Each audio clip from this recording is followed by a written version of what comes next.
Day 55, June 4th, 2019. The verse of the day: My dear children, I write this to you so that you will not sin.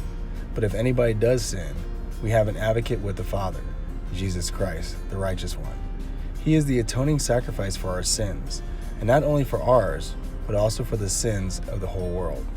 1 John 2, 1 through 2.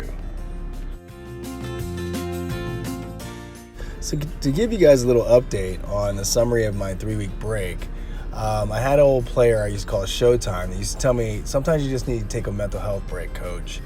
And I did. And it was great to do that because it reminded me that the things that you're living for, you're fighting for, don't forget them in today.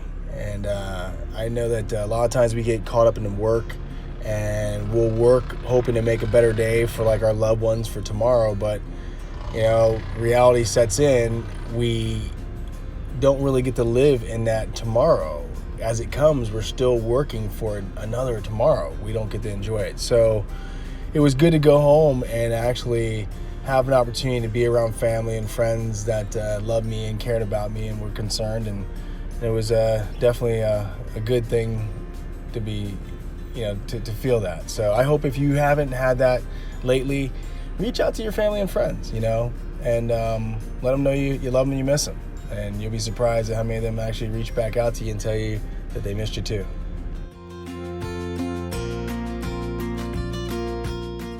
So I had a little conversation with the Almighty Creator, and it was regarding when I started back on this walk. I was hoping to get more donations to come through.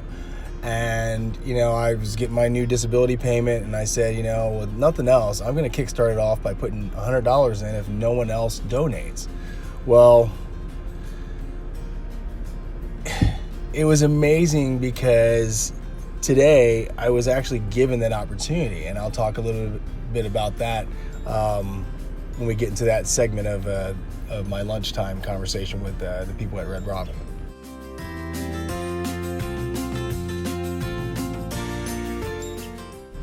I wanted to talk more about a particular person that I met who owns a CBD store. It's called Legally Medicated. It was actually the very first CBD store opened in Indiana. And the owner, Tanya, actually was a registered nurse for many years, and then she ended up having lupus. But she had learned through a patient that she had in Canada before that the person was taking doses of CBD and different types of CBD strain, and that it helped them with their cancer and basically eradicated it.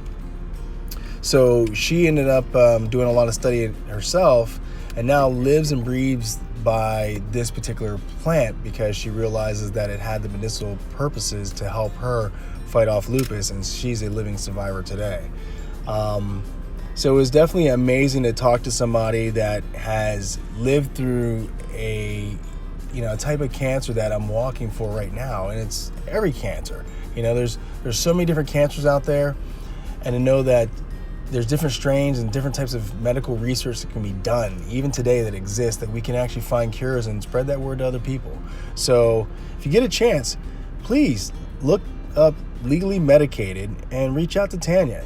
Reach out to a healer that may be able to help you. I know that when I pass by her, I end up getting a CBD blunt that I'll be able to take to help with a lot of pain.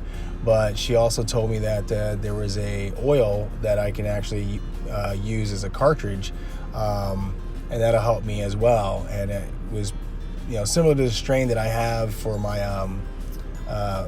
my medical back in Oklahoma, but this is something that has more CBD properties to it, which should help alleviate some of the pain that I may be going through the walk. So thank you, Tanya, and you guys definitely look her up.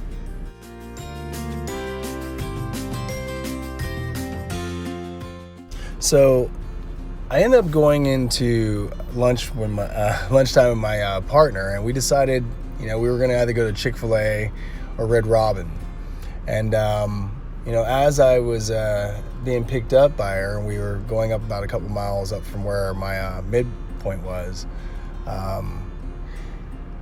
I was telling her that I was about to donate $100 of my money, and I was telling her about that already as we sat there, in the parking lot.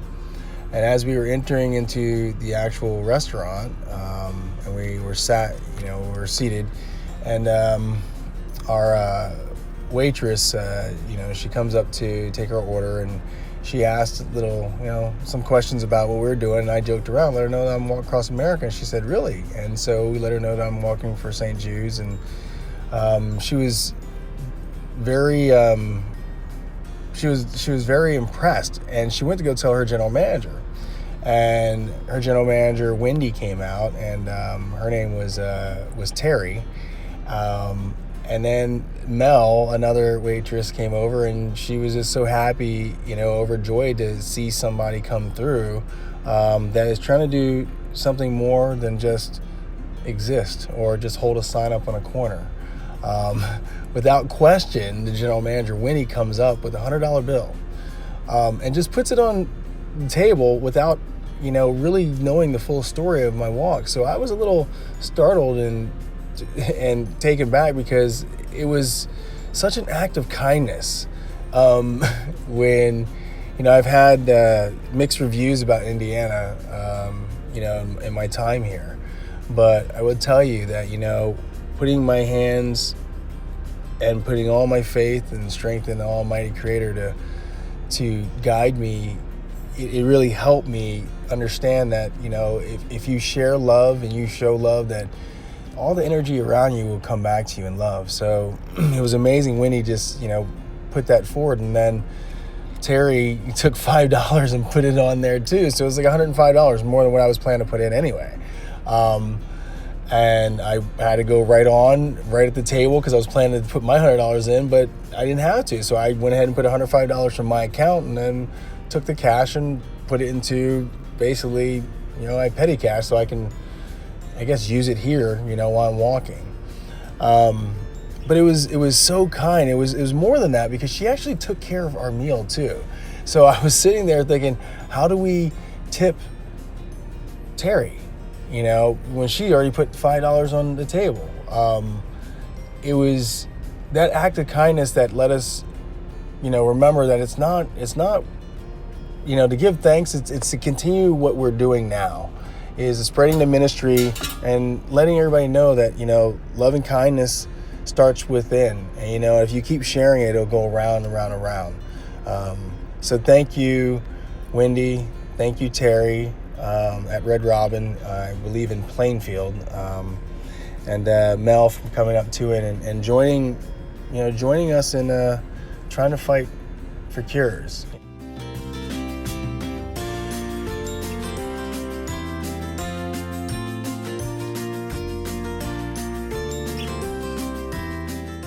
Thank you for watching and your continued support.